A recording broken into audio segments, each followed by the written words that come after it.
Shaquille O'Neal thought he left his past in the locker room, until a forgotten teacher named Raymond stepped onto national television with a name that shattered everything: Tyrell Westbrook. What was meant to be a celebration turned into a reckoning. Big Shaq wept, America held its breath, and Big Shaq, the man known for laughter, stood face to face with a silence that had echoed for decades. What happens when a legend is forced to confront the truth he buried? This time, the story isn't about who rose, it's about who was left behind. Before we deep dive into this interesting story, subscribe to our channel and tell us where are you watching from. Share in the comments below. The world knew him as Big Shaq. Towering, warm-hearted, always laughing, a legend not just in basketball but in entertainment, business, and the rare arena of public affection. People smiled when he showed up on screen. They clapped when he entered a room. He had the kind of fame that felt earned, not given. But what most never saw, what even he refused to confront, was the letter that sat on his kitchen counter for 4 days before he opened it. It came in a plain white envelope. No branding, no agency seal. The kind of mail that usually got filtered out. But this one had a name he hadn't heard in 30 years. Raymond. A name so faint in his memory, it felt like hearing the ghost of a song from a summer long buried under layers of success and distractions. It wasn't a fan reaching out. It wasn't someone asking for money, for help, or for praise. It was something else entirely. He read the letter alone. The house was quiet, rare in his world of constant movement. Raymond's handwriting was firm, neat, like a teacher's hand that had written chalkboard sentences 1,000 times over. The message was direct. A talk show had contacted him. Behind the Glory, the kind of daytime show that thrived on nostalgia, transformation stories, and emotional closure. They wanted to bring on an old teacher of a celebrity, shine a light on where greatness began. And Raymond, he agreed to go, but he wasn't coming to celebrate Shaq. That much was clear. Shaq leaned back in his chair, staring at the words. I said yes, but I won't be telling the version they want. I'll be telling the one that needs to be told. For the first time in a long time, Shaq felt a chill that didn't come from the air conditioning. He hadn't thought about those days in years. That old school in Gainesville. The humid halls. The creaking lockers. He was just a tall, quiet teenager then, finding his strength, navigating the rough seams of being a black boy, in a state where the undercurrents of racism weren't always loud, but always present. Raymond had been one of the few teachers who didn't flinch, didn't talk down to him, didn't treat him like a liability. But there was a day, a specific day, one that never made it to any biography, any podcast or panel discussion. And the minute Shaq finished the letter, he knew exactly which one Raymond meant. The public image of Big Shaq was built on strength and heart. He was the guy who gave away bikes, paid off strangers' layaways, helped stranded drivers on the road. But this memory, didn't fit in that brand. It wasn't criminal, wasn't cruel, but it was complicated. And complication was a hard sell in America, especially when you lived under the constant lens of celebrity. Still, there was something in Raymond's tone, not cruel, not accusatory, but inevitable, as if what had been hidden was simply done waiting in the dark. The producers reached out next. We're doing a special segment, they said. You and your teacher, it'll be beautiful. Ray's already agreed. We think it could go viral. Shaq agreed, but kept his thoughts to himself. He didn't say he hadn't spoken to Raymond in 30 years. Didn't say he couldn't even recall the last time he saw the man. Didn't mention the knot that had formed in his gut since reading the letter. He just nodded, said he'd be there, and hung up. That night, Shaq stood in his walk-in closet, staring at a row of polished shoes, designer jackets, custom suits. None of it felt right for the segment. He picked a simple gray sweater and black slacks. Understated, respectful, quiet. On the morning of the shoot, he rode to the studio in silence.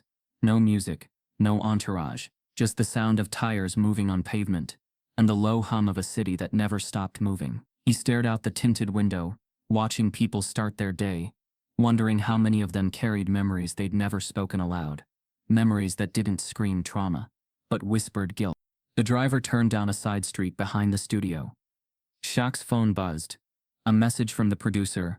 Ray's already in makeup. He seems serious. Just a heads up. He didn't reply. Inside, everything was as expected. Lights, warm-up crew, coffee on standby. A production assistant asked if he needed anything. He just shook his head. He could hear the host rehearsing lines. Coming up next, a rare reunion between a global icon and the man who saw his potential before anyone else did. It sounded perfect, manufactured, glossed over. But Shaq knew that once Raymond stepped on stage, the script would tear in two. He wasn't coming for praise. He was coming for the truth. Shaq looked at himself in the mirror one last time before being mic'd up. The man staring back wasn't Big Shaq. He wasn't the goofball in commercials, or the analyst behind a desk. He was the 17-year-old boy again. Tall, quiet, hiding something. And as he heard the opening music swell, the host's voice rising with theatrical warmth, he whispered to himself, not a prayer, not a confession, just a name. Tyrell. Then he stood, adjusted his collar, and walked toward the light. Raymond Hollow didn't speak much anymore, not unless he had something to say that couldn't be ignored. Retirement hadn't softened him. If anything, it had carved his sharp edges deeper, made him more deliberate. In the quiet town of Larkridge, Florida, where lawns stayed manicured and stories died slow deaths, Raymond kept to himself. A small one-story home, stacks of books by the window, a pair of glasses always within reach. He walked with a measured pace, like a man who'd seen too much to move too fast. And when he looked at you, he didn't just look, he studied. For 35 years, Raymond taught in public schools across the state, most of them in underfunded districts where broken lockers and metal detectors were the norm. He taught English, but more than that, he taught kids how to recognize the power of their own voice. He had a reputation, stern but fair, unflinching but kind. He was the kind of teacher students remembered, not because he was easy, but because he made them feel seen. But there were names he never forgot, even when he wanted to. Shaquille O'Neal was one of them. Not just for his size, not just for the promise he carried, but for the moment he became part of a memory Raymond had never been able to shake. Shaq had stood out from day one, tall beyond his years, polite in a way that felt like it came from being raised right, and quieter than most would expect. The other boys wanted to impress him. The teachers were intrigued but cautious. Raymond had seen athletes like him before, gifted, groomed, and already being shaped by hands they didn't yet realize were molding them. But there was something in Shaq's eyes that told Raymond he wasn't just chasing glory. He was trying to escape something. It was during his second year teaching Shaq that the moment happened, the one that would fracture more than it revealed. It started on a Monday. The principal's voice had come over the intercom, summoning both Shaq and a kid named Tyrell Westbrook to the front office. No details, no context, just urgency. Raymond had watched the two boys rise from their desks. Tyrell, wiry and intense, with a chip on his shoulder the size of the whole system, and Shaq, slower, more careful, as if his thoughts always arrived 2 beats behind his instinct. Later that day, the rumor spread fast. A vandalized teacher's lounge, racial slurs scrawled across the walls, a stolen set of keys, and a threat scribbled on the back of the lunch tray. There was surveillance, but it was grainy, and the figures were unclear. What was certain was that both boys had been near the scene, and one of them was going to take the fall. When Raymond found out Tyrell had been suspended, and Shaq had walked free, something didn't sit right. Not because of what he believed, but because of what he knew. Tyrell had always been loud, impulsive, easy to blame. But Raymond had seen Shaq that morning, sneaking out of the teacher's lounge hallway, hands in pockets, looking over his shoulder. The school swept it fast, grateful to avoid implicating their rising star. Tyrell protested, said he didn't do it, but no one listened. Raymond never forgot the look on his face when he was led out of the building. Not rage, not confusion, but something colder, resignation. Years passed. Shaq rose to greatness. Tyrell disappeared from every radar. Raymond never told the full story, never went public.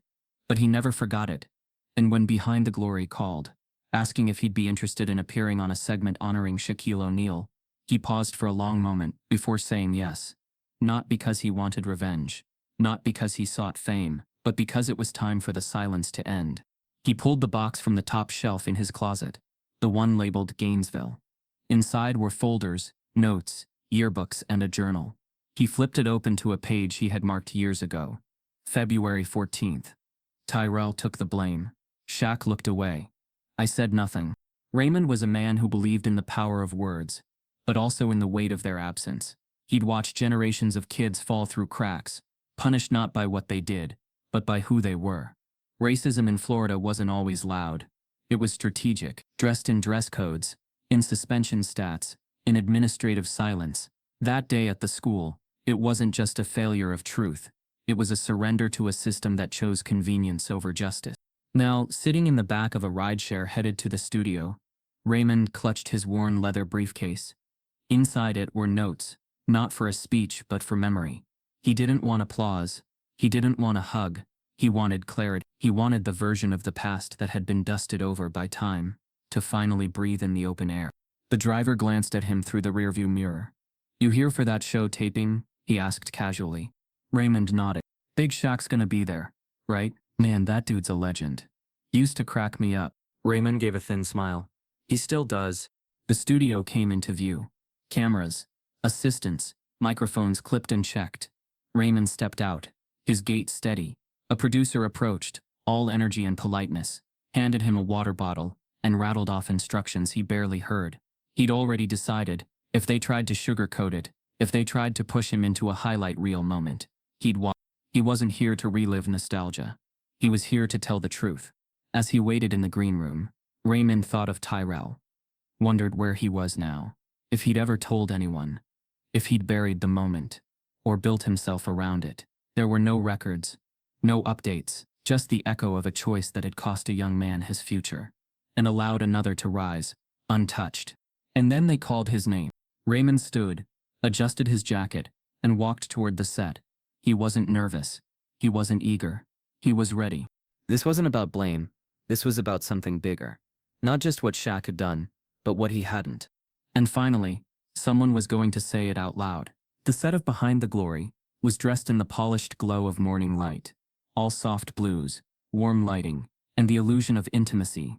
It was the kind of place where vulnerable stories were captured, cleaned, and wrapped in commercial breaks. The show's format had won over daytime audiences, spotlighting legends, finding the teachers who once believed in them, and weaving legacy into digestible, tear-worthy moments. It was part entertainment, part therapy, all performed under the sheen of high-definition camera. Shaquille O'Neal arrived early, which was unusual for someone of his profile. Most guests arrived with teams, handlers, and media coaches. But Shaq came with only his assistant, leaving the rest outside the studio perimeter. He didn't want distraction. The ride to the studio had been silent, and as he stepped into the air-conditioned hallway of the green room wing, he felt a familiar unease settle into his chest. He smiled when the host greeted him, laughed when the makeup artist joked about needing a stepladder to reach him, but inside, something was knotting tighter with each passing minute. Raymond Hollow hadn't arrived yet. That alone didn't surprise him. Raymond was never early, never eager. He showed up when it was time, and not a second sooner. The producers had told Shaq that Raymond wouldn't need pre-interview questions, wouldn't require any run-through. He's old school, they'd said. Said he wants it to be honest, unrehearsed.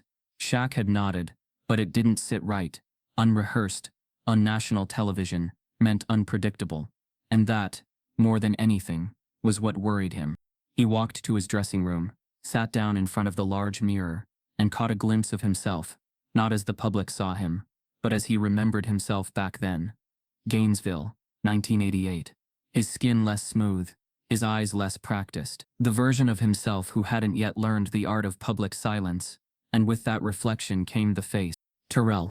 He hadn't thought about him in years, not deeply, but now on the morning of this appearance, his face kept flickering in the back of his mind.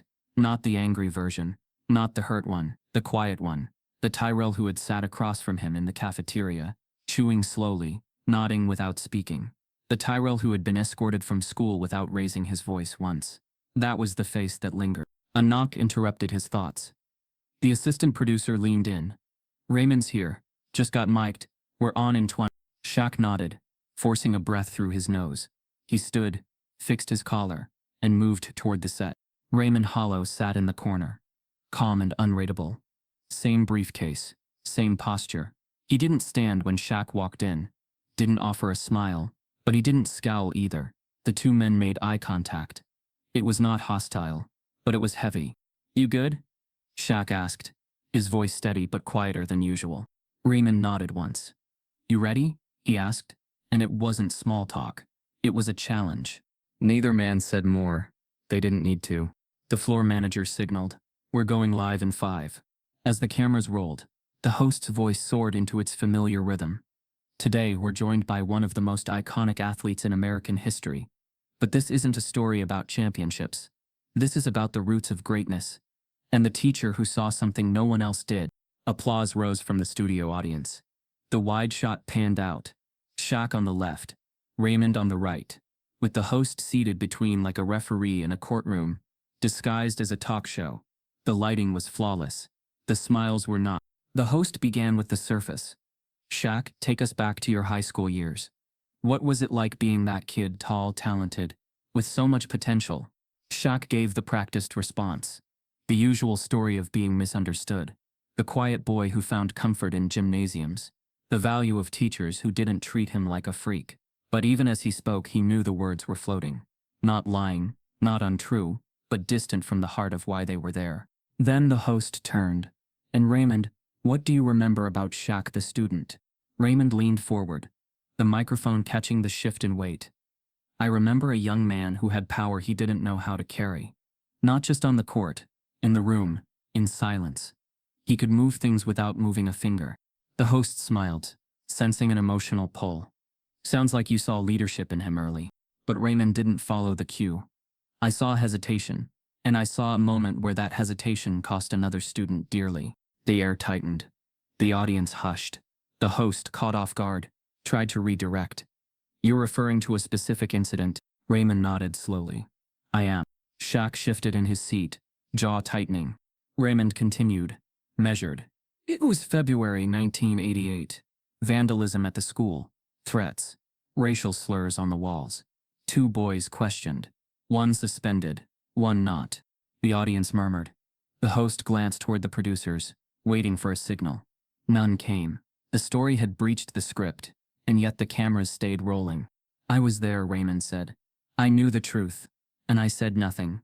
But I'm saying it now." Shaq didn't interrupt. His hand gripped the edge of his seat. His voice, when it finally came, was quieter than the microphone needed. "Tyrell Westbrook." Raymond looked at him, and for the first time his eyes softened. "Yes." The host, sensing drama, leaned in. "Shaq, is this the first time you've spoken about it publicly?" Shaq nodded. "And probably the hardest time." Raymond sat back. "We aren't here to destroy legacy, but we can't build truth on half-stories." The cameras caught everything. The beads of sweat on Shaq's forehead, the glassiness in his eyes, the way his shoulders slumped for just a moment, as if shedding decades of curated posture. The segment ended not with applause, but with silence. It was not the ending the show had scripted, but it was real. And when the feed cut and the lights cooled, Raymond stood first. He didn't wait for thanks. He didn't wait for a closing handshake. He simply said, "We owe them more than stories. We owe them truth." Then he walked off the stage, briefcase in hand, leaving behind not a scandal, not a headline, but something much harder to manage: accountability. Raymond Hollow didn't wait for the applause to settle before stepping into the light. The crowd was still clapping as he approached the center of the stage, but he didn't acknowledge it. He didn't scan the audience. His eyes, steady and unflinching, went straight to Shaquille O'Neal. The host tried to smooth the energy back into the show's intended arc, a rhythm of emotional nostalgia and heartwarming payoffs. But Raymond had no interest in rhythm. He hadn't come for celebration. He hadn't come for TV. He came for the truth. Shaq sat upright, the bright studio lights bouncing gently off his frame. He was composed, jaw tight, face unreadable to most, but not to Raymond. The teacher in him recognized the tension instantly. A man bracing for something he'd avoided for too long. The host gestured toward Raymond. A polite smile stretched tight across his face. "Raymond, you taught one of the biggest icons in modern sports. What was he like back then?" Raymond cleared his throat, not because he needed to, but because he wanted the silence before his words to settle in. "I'm not here to talk about basketball," he said flatly. The audience chuckled nervously, unsure if it was a joke. It was. He paused. Then, with precision, he said a name that sliced the energy in the room. "Tyrell Westbrook." Shaq's hands shifted, fingers flexing once, then stilling. The host blinked, caught off guard. "Tyrell?" Raymond kept going. "February of 1988. Gainesville. 2 boys questioned for vandalism. One of them was Tyrell. The other was sitting right here." A low murmur, rippled through the audience. Cameras adjusted their focus. Backstage, the producers began scrambling, whispering into headsets, checking cue cards, glancing toward the director. This wasn't on the rundown. This wasn't on anyone's rundown. Raymond stayed centered. The incident made headlines locally. The teacher's lounge was trashed, threats written in permanent marker, racial slurs all over the walls. 2 suspects, both seen in the hallway just minutes before. Surveillance footage, poor quality, mostly shadows. But one of those shadows was unmistakable. He looked directly at Shaq. Shaq didn't move. The school chose to believe one story, the convenient one. Tyrell had a temper. He'd argued with a coach that week. He wasn't a star athlete. He didn't have scholarship buzz or newspaper clippings. He was disposable. Raymond's voice was steady, not angry, not bitter, just painfully clear. Shaquille said nothing, and so Tyrell took the fall. The audience had gone completely still. No coughs, no shifting in chairs, just stunned stillness. The host, now visibly uneasy, leaned forward. Raymond, I understand this may be a difficult topic, but we were under the impression this segment was about uplifting stories, about impact. Raymond turned to the host, his tone still calm. You want legacy? Then don't dress it up. Don't pretend greatness exists without cost. He turned back to Shaq. You remember that day? Shaq nodded once. Slow, controlled. I do. Raymond continued. Now not performing, but confessing. I remember watching from the edge of the hallway. I saw you, Shaquille. You froze. Maybe out of fear. Maybe because you thought it wouldn't matter. But I saw it. And I said nothing too. You weren't the only one who stayed silent. I failed him too. The host sat back, his note cards now useless. The control room was buzzing. But the cameras kept rolling. This wasn't what they wanted. It was raw, unscripted, and absolutely magnetic. Shaq exhaled deeply. For the first time since he arrived, the mask of poise faltered. I thought it would pass. I thought he'd bounce back, he said, voice low, cracking at the edges. I thought silence was better than blame. Raymond nodded. That's the lie we were taught, that if we don't cause the wound, we're not responsible for the bleeding. The crowd wasn't clapping. They were watching a reckoning unfold. Not a takedown, not an ambush, but a brutal act of honesty between 2 men who had carried something too long. Backstage, the executive producer wanted to cut to commercial, but the show's director held up a hand. Not yet, she said. Let it run. Raymond reached into his briefcase and pulled out a small file, a manila folder. After Tyrell was suspended, he transferred districts. No one followed up. I did, years later. He never came back to school. He never got his diploma. He disappeared. He handed the file to Shaq. Inside was a copy of the original suspension form, Tyrell's school transfer request, and a photocopied photo of 3 boys at lunch, Tyrell, Shaq, and another student, all mid-laughter. Shaq stared at the photo. The memory stung sharper than expected. I told this story, Raymond said, because it doesn't belong in a box anymore. Because millions see you as a symbol, and maybe if they see you take responsibility, not just for a past action, but for a past inaction, they'll start seeing themselves in it too. Shaq's hands trembled slightly as he folded the photo. I was 17. I was scared. Raymond softened. Just a little. I know. The host didn't speak. Neither did the producers. For once, a live segment had veered completely off the rails, and no one dared pull it back. Shaq leaned forward, eyes no longer dry. Do you know where he is now? Raymond shook his head. I tried. No trail. Maybe he doesn't want to be found. Maybe he's waiting for someone to finally come looking.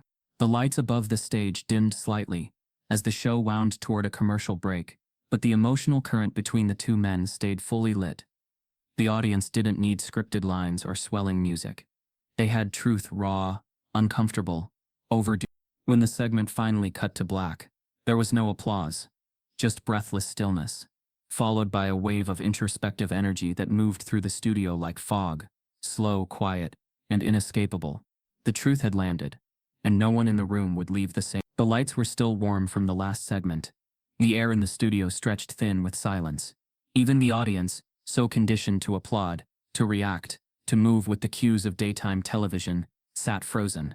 There was no commercial break. The director had made the rare call to keep it going, not because of production value, but because something genuine had cracked open on stage, something too fragile to interrupt. The host cleared his throat, trying to regain composure. Joining us today as part of this special hour is someone who's no stranger to complex truths and emotional honesty. Please welcome Big Shaq. The audience, startled back into engagement, gave a light applause as Shaq walked onto the stage with his signature quiet humility. Dressed in muted tones, eyes a shade darker than the lights above, he nodded once to the crowd, once to Shaq, and once to Raymond. Then he sat, no words, just presence. He hadn't come as a celebrity today. That much was clear. He'd agreed to the guest appearance as a favor to the producers, a brief conversation about legacy and empathy. What he hadn't expected was to walk into a confession soaked in the heavy truth of silence, race, and regret. Raymond was already packing up the manila folder he had handed Shaq. The past now physically returned to the man it belonged to. Shaq still hadn't spoken. His fingers touched the corner of the photograph again and again, eyes down, heart somewhere deep in a place he hadn't visited since youth. The host tried to move forward. Shaq, you've heard what's been said here today. As someone who's experienced loss and struggled with identity in your own life, how does this moment resonate with you? Shaq leaned forward slowly, elbows on his knees, his voice quiet but certain. It's not just about the moment, it's about all the moments that come after, the ones where you don't speak, the ones you convince yourself were too small to matter, until you realize they defined someone else's life. The room stilled again. Shaq's eyes finally lifted, meeting Shaq's, and for a long beat, they just looked at each other. Two men who had walked through pain differently, arriving now at a shared intersection. Shaq inhaled deeply. I knew someone like Tyrell. He was a kid I went to school with in Toronto. Mixed race. Quiet. Always kept to himself. One day someone tagged his locker with a slur. He didn't fight. He just left. And we never saw him again. I didn't do it. But I didn't say anything, either. And I still think about him. Still wonder what silence cost him. No one moved. Shaq's voice faltered for the first time. We talk about cruelty like it's loud, but it's not always fists or shouting. Sometimes it's the look away. The moment you pretend you didn't hear. That's the complicity Raymond's talking about. That's what lasts. Then it happened, not dramatic, not forced. Just real. Shaq's face shifted. His lips pressed tight, eyes glinting with a pain that wasn't performative. His hand rose to his mouth, briefly covering it like he could stop the emotion with the press of his palm. But the tears came anyway, slow and heavy. He didn't sob. He didn't break down. He wept, the kind of crying that didn't ask for permission. The kind that simply arrived when the soul had no more room to hold what had been buried. The audience watched, transfixed. A man the world knew for stoicism and restraint, now laid bare. Not because of a role, not because of a script, but because the story wasn't just Shaq's anymore. It had turned into a mirror, reflecting something far more dangerous than a single incident. It was showing all of them who they'd been when they were quiet, who they'd been when someone needed them to speak. Shaq swallowed hard. Something broke loose inside him. Not a memory, but the weight of never naming it out loud. He had told himself for years that time healed things, that maybe Tyrell had moved on, that maybe he didn't care, that maybe, just maybe, what had happened wasn't as bad as it felt. But now, seeing another man tremble under the ghost of his own silence, Shaq finally understood. This wasn't about guilt. It was about responsibility. Not for the past that was done, but for what came next. Shaq reached across the space between him and Shaq, his massive hand resting gently on the smaller man's shoulder. I didn't speak when I should have, he said. His voice was even, bare, and I've had everything since then. Fame, money, opportunities, but I never had peace about it. Not once. Nothing. Shaq nodded, wiping his face. Maybe we find peace by speaking now. Raymond, from the corner, said nothing. But the look in his eyes softened, the edges of a burden finally beginning to ease. For the first time, the audience applauded, but it wasn't the usual cheer. It was reverent. A release. A rare collective exhale after holding something too long. The segment ended not with a highlight reel, not with music swelling, but with three men sitting under studio lights, finally honest with themselves and with each other. The message was clear. Silence wasn't just something they had once chosen. It was something they were choosing to break together. Her assistant hovered nearby, tablet in hand, already drafting emails. Legal was concerned. Marketing was confused. Public relations was texting in all caps. They hadn't accounted for Shaq breaking down. They hadn't accounted for names from the past. surfacing without clearance, and they certainly hadn't accounted for a moment of national reckoning, hijacking their midweek slot.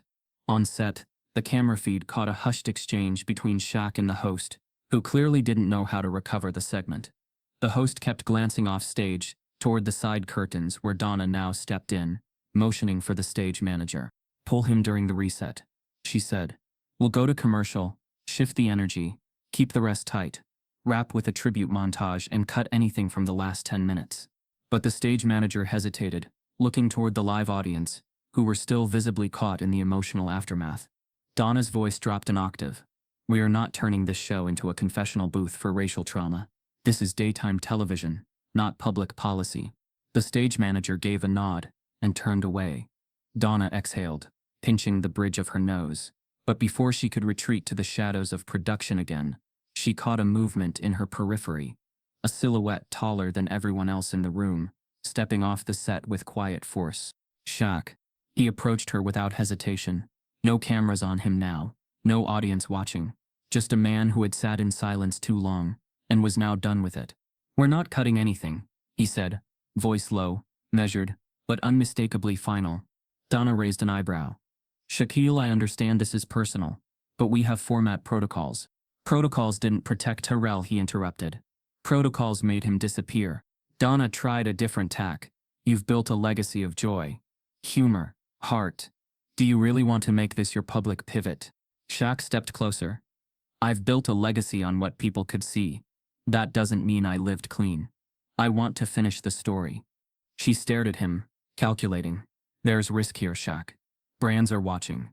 You go off script, and you could lose endorsements, influence." Shaq gave a tired smile. "If the truth costs me ads, I can live with that.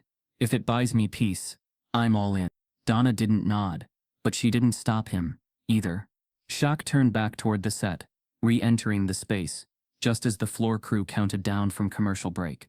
The host looked relieved to see him return, expecting a redirection, a light wrap-up, but Shaq had something else in mind.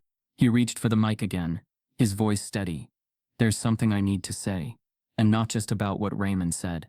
There's a part of the story even he doesn't know." Raymond, now seated again in the front row of the audience, leaned forward slightly. Shaq paused. The crowd was locked in, sensing another turn, another layer. "After Tyrell got suspended," Shaq said slowly, "I went back to school that night. Everyone had gone home. I didn't go to apologize. I went because I wanted to clean it up. The walls, the slurs, the mess I should have stopped before it spread. I thought maybe it would make things right." He looked up, eyes clearer than they'd been all day. But someone was already there. The janitor, Luther Kaine, Vietnam vet, moved like he'd seen more than any of us could handle. He didn't say anything when he saw me, just kept scrubbing. Shaq's tone dropped, almost reverent. I asked him if he'd tell anyone. He looked at me and said, "A mop don't keep records, but I do." Soft laughter stirred from the crowd, nervous, unsure. I offered him money. Not to buy him off. Just, I don't know, guilt, I guess. He didn't take it. He looked at me like I was just another suit on the assembly line. And then he said something I never forgot. He said, "Truth waits. You can clean a wall, but you can't clean a name unless you say it." The room grew heavier. I never saw him again after that. Couple weeks later, he quit. Transferred out. No one even asked why. Shaq turned to the camera now. "So here's my part, the one I've never told. I stood in that hallway, the day Tyrell got pulled from class. I knew the truth. I knew I had a voice, but I stayed quiet, because silence felt safer. I cleaned a wall instead of clearing his name. That's the legacy I've been dragging behind me, in silence." From the production booth, Donna stared at the monitor. She knew the moment would go viral, but more than that, she knew it had just shifted the soul of the show. Not a moment of damage control, a moment of transformation. Shaq turned back to the audience, hands open. "I'm not asking for a pat on the back. I'm not asking for forgiveness. I'm just finally speaking. Because maybe if people see someone like me admit that kind of failure, they'll start looking at their own silence, their own moments, and maybe they'll speak up too." Raymond met his eyes from the front row. There was no smugness there, no vindication, just understanding. And for the first time since the lights had come on that day, the applause wasn't prompted. It started slow, then built. Not wild, not celebrity loud, but real. It was the sound of a crowd waking up. Not just to a man's confession, but to a shared reckoning. And behind the glass of the production booth, Donna Stern finally sat down, headset still buzzing in her ear. "Let it run," she whispered. "Let it all run." Shaq stood in front of the audience, the mic still warm from his last confession. But this wasn't just a continuation, it was a shift. Something about his stance had changed.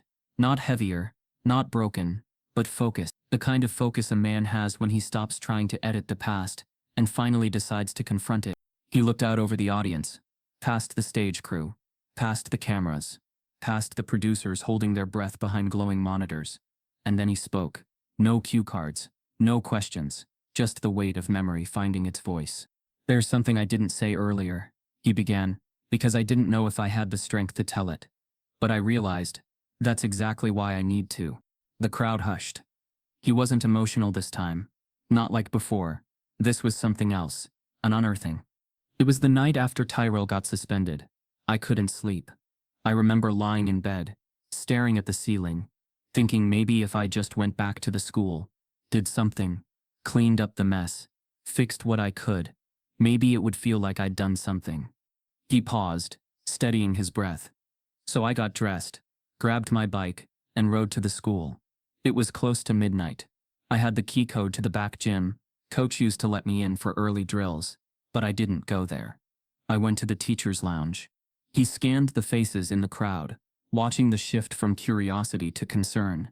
I remember the smell of bleach hitting me the second I walked in, and then I heard it, that rhythmic squeak of a mop sliding across tile.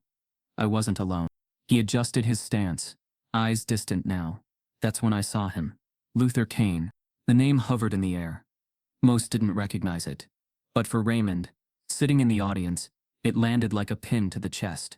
His eyes narrowed. He wasn't a teacher. He wasn't even full-time. Just a janitor.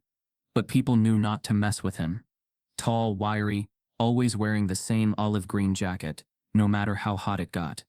The man moved like a soldier, and that's because he was one Vietnam vet. Kept to himself, never smiled but never looked lost either. Shaq's voice lowered. He didn't ask what I was doing there. Didn't accuse me of anything. Just said, "Looking to clean something up, kid." And he kept mopping. The room stayed still. Even the crew had stopped moving. Shaq's words now weren't just storytelling. They were excavation. I told him I wanted to fix what happened. He said, "Can't fix a lie with a mop." I didn't have an answer for that. I just started scrubbing a corner of the wall where one of the slurs had bled into the paint. But then he stopped mopping, walked over, looked at me real slow, and said, "You came to clean the wall, but you didn't come to clear the name." Shaq closed his eyes briefly. That line hit harder than anything I'd ever heard. He wasn't being mean. He was being honest. He took a breath. I told him I was scared. That I didn't mean for it to happen like it did. That I didn't do it, I just didn't stop it. The silence in the room was thick now, but not heavy, more like reverent. And that's when he said something I'll never forget. He said, "I fought in a war where silence got people killed. And then I came home to a country that didn't want to hear from me at all. I know what silence costs. So don't act like it's free." Shaq's eyes glistened now, but he didn't cry. I didn't know what to say. I reached into my bag. I had some cash from a local sponsorship I'd just gotten. It wasn't much, maybe a couple $100. I held it out. I said, "You didn't see me here, right?" The crowd didn't react. It wasn't the kind of moment that invited gasps. It was a slow knife. He looked at the money, then looked at me, and he said, "Truth waits. It always waits. But it doesn't beg." Then he turned, walked out of the room, and left me there. I never saw him again. Raymond leaned forward in his seat, lips tight. "He left?" Shaq nodded. A week later, he was gone. No warning, no transfer paperwork. I asked Coach, asked the front office. No one gave me a straight answer. It's like he just vanished. The host, who'd remained silent throughout, finally leaned forward. "Did you ever try to find him?" "I didn't," Shaq admitted.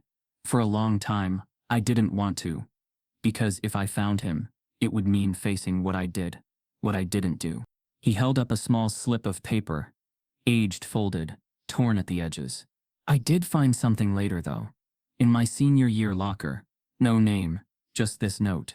They'll forget the wall. But he won't forget the silence. You'll carry that. I didn't need to ask who wrote it. The camera zoomed in slightly on the paper as he refolded it. That's why this story isn't just about Tyrell or Raymond. It's about Luther too. A man who saw what I was too scared to face, who could have outed me but chose to leave the choice with me. Shaq looked into the crowd again, as if seeing faces not just of those present, but those absent, the ones lost in time. I tried to buy silence, he said quietly, and it didn't work, because real silence doesn't get bought. It waits, and it haunts. He stepped back, offering the mic to the floor manager, but then stopped, turned back one last time. There's a part of me that still wonders where he is, what he'd say if he saw me now. But I know this much. If he was watching today, he'd probably nod. Not because I said the right thing, but because I finally said something. The room didn't clap. It didn't need to. It sat in stillness, the kind that doesn't rush to fill the air, the kind that honors what's just been revealed. Somewhere backstage, a producer whispered into a headset, "This isn't just a story. This is history being corrected in real time." And Shaq, now walking back toward his seat, didn't feel small, didn't feel ashamed. He felt honest. And for the first time in decades, that was enough. The episode ended without a summary. No closing monologue, no wrap-up montage, no triumphant walk-off music, just a fade to black, the show's logo appearing in silence, followed by a moment where millions of Americans sat frozen in front of their screens, not quite sure how to process what they'd just witnessed. By morning, the internet was on fire. Social feeds erupted with hashtags, some in praise, some in fury. Shaq Speaks climbed to trending within hours. Morning talk shows dissected the broadcast frame by frame. Conservative pundits called it a performance. Activists called it progress. Anonymous Twitter accounts accused Shaq of faking vulnerability for relevance. Others called it the most honest moment ever aired on daytime television. But Shaquille O'Neal wasn't watching any of it. He wasn't at home. He wasn't doing press. He wasn't responding to texts from sponsors, friends, or even his team. His phones were off. His assistant had been told to cancel everything. The world thought he was hiding, but he wasn't. He was looking. There was one thread left in the tapestry of truth he'd unraveled on national television, and it had a name: Luther Kaine. He started in Gainesville. It had been decades, but some faces hadn't changed. A few teachers still taught part-time. One had retired and now ran a barbershop. The school's records, however, were no help. The janitorial files from the late 80s had been digitized poorly, then purged. Privacy laws, red tape, bureaucracy, all dead ends. But someone remembered. A former gym coach, now living in a nursing home in Ocala, squinted hard when Shaq visited. "Luther," the old man said, eyebrows lifting. "Used to play dominoes with him behind the cafeteria. Didn't say much. Said he was from Alabama. That's all I remember." It wasn't a lot, but it was enough. Shaq borrowed an SUV, packed a single duffel bag, and hit the road with no cameras, no handlers, just the weight of something he still hadn't done. Alabama was big, and winding, and slow in all the ways Florida wasn't. He followed highways that narrowed into country roads, past cotton fields and rusted billboards, over bridges that seemed to sag from the burden of time. Each night he made calls. Old directory listings, veterans organizations, county clerks. He hit voicemail after voicemail. Silence after silence. Some nights he slept in the SUV. Other nights, in cheap motels with humming AC units and peeling wallpaper. Each morning he chased the next clue. Each time the trail growing colder, until on the 5th day, a gas station attendant in Monroe County looked up from his lottery scratcher and said, "Kaine, you mean that guy with the birds?" Shaq's heart thumped. An hour later, he pulled off a back road into a clearing that opened to a trailer barely standing, shaded by 2 oaks that leaned like weary guards. Wind chimes hung off a bent gutter, catching little more than memory in their sway. There were no cars, no signs of company, but a folding chair sat outside, and in it, a figure. Luther Kaine hadn't changed much. Thinner, grayer, but still upright, sharp-eyed and unmoved by the presence of the 7-foot legend walking toward him across the weeds. He didn't rise, didn't blink, just watched the horizon as a bird, red-chested and quick-winged, darted between trees. "I knew you'd come one day," he said, voice dry as gravel. Shaq stopped a few feet away, unsure if he was supposed to sit, speak, kneel, then trying to find you. Didn't hide, Luther said. Just got out of the way. They were quiet for a moment. The wind moved like a whisper, shaking the trees but not the air between them. You remember that night? Shaq asked. I remember all of it, Luther replied without turning his head. Didn't think you would. I never forgot. Luther finally turned, looking at him. So why now? Shaq looked at the worn paint of the trailer, the tools leaning against the porch. Because I said it out loud. Finally. And I realized I needed to finish what I started. I didn't come here to ask for forgiveness. I came here to look you in the eye. Luther gave a tired chuckle. Forgiveness? I didn't hate you. I pitied you. Shaq blinked. Pity? You were just a kid, Luther said, shaking his head, scared, unshaped. And I watched the world turn you into something they could point at. A product, not a man. You think I left because of what you did? I left because I didn't want to see what they were gonna make you become. Shaq sat down slowly on the steps, the old wood creaking under his weight. I tried to pay you, he said quietly. I didn't need your money, Luther answered. I needed to know someone in your position would grow up and do better. Shaq looked down at his hands. I'm trying. Luther nodded. I know. I saw the broadcast. You watched it. No? Luther said, amused. My neighbor across the creek has a satellite dish. Thought it was just another puff piece. Then I heard my name. Shaq smiled, faint and tired. I wanted you to know that you changed me. Luther raised an eyebrow. Words don't change people, son. Actions do. They sat in silence again, the birds filling in the space with chirps and flutters. Then Luther leaned forward, arms on his knees.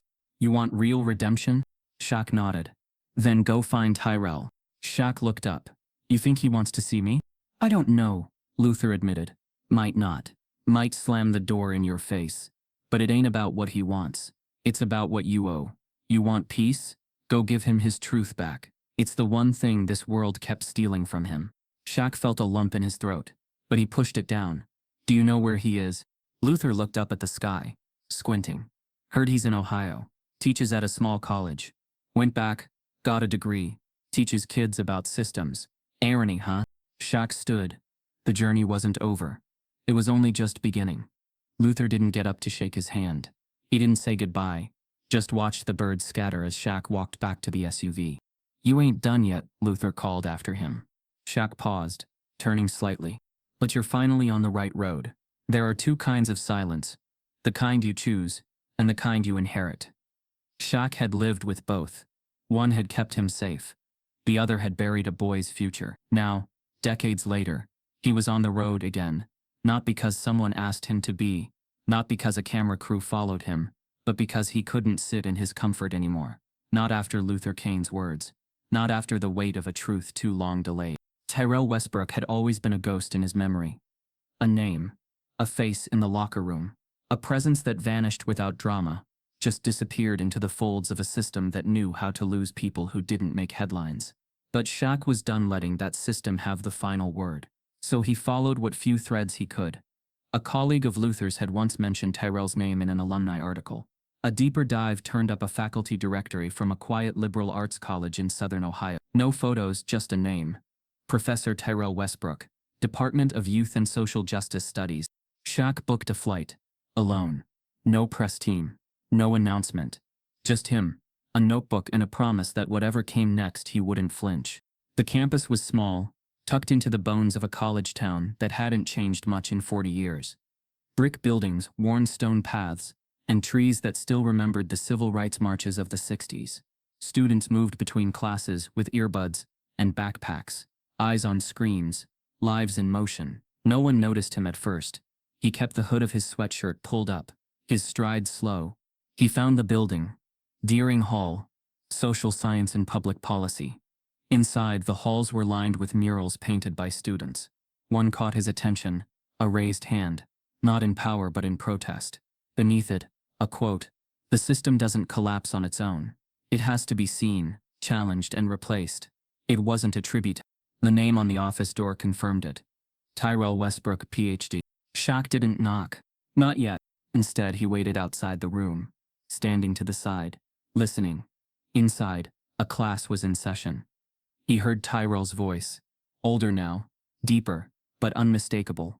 Not loud, not theatrical, measured, confident. No one hands you justice, Tyrell was saying. You either carve space for it, or you're forced to work around the hole it leaves. Shaq took a slow breath. 15 minutes later, the door opened, and students filed out.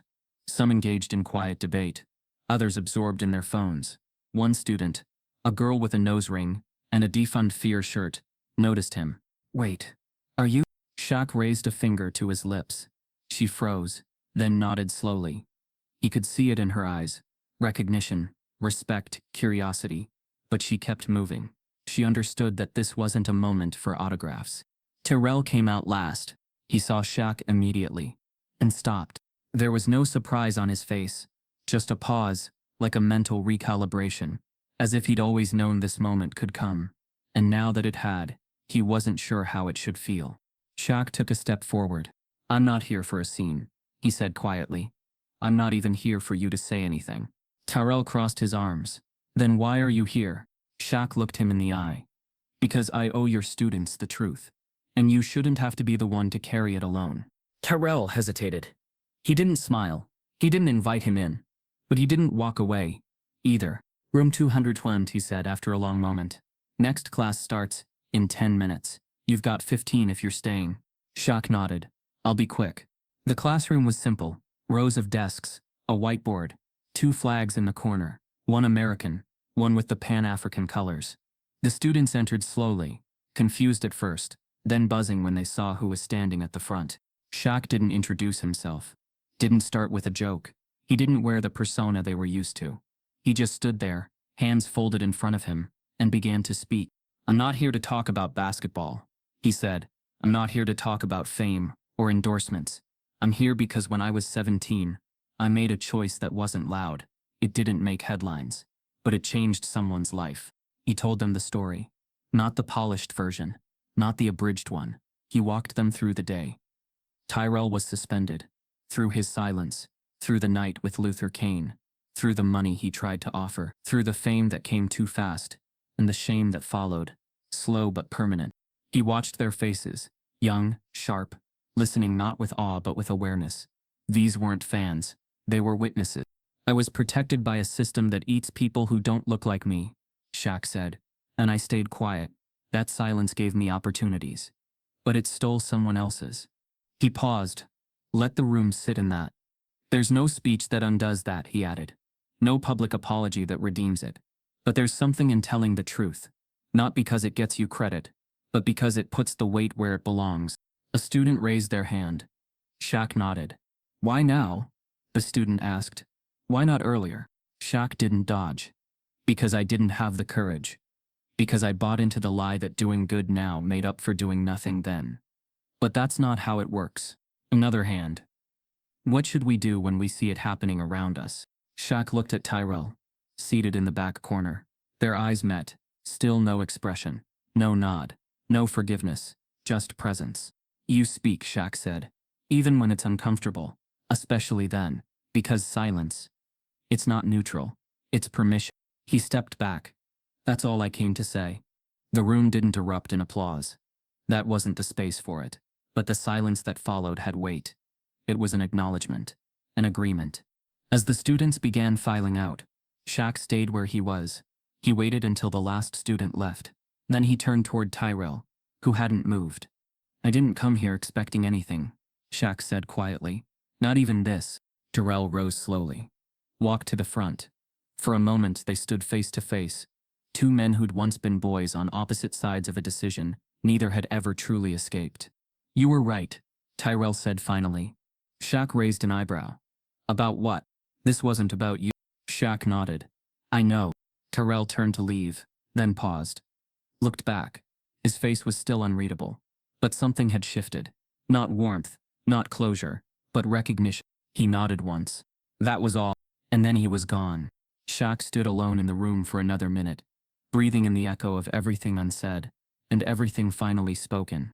He didn't feel absolved, but he felt seen. And for the first time in decades, the door he'd never knocked on had finally been opened, not for forgiveness, but for truth. It was a quiet Tuesday morning when Shaq got the call. No headlines, no trending hashtags, No dramatic notifications lighting up his screen.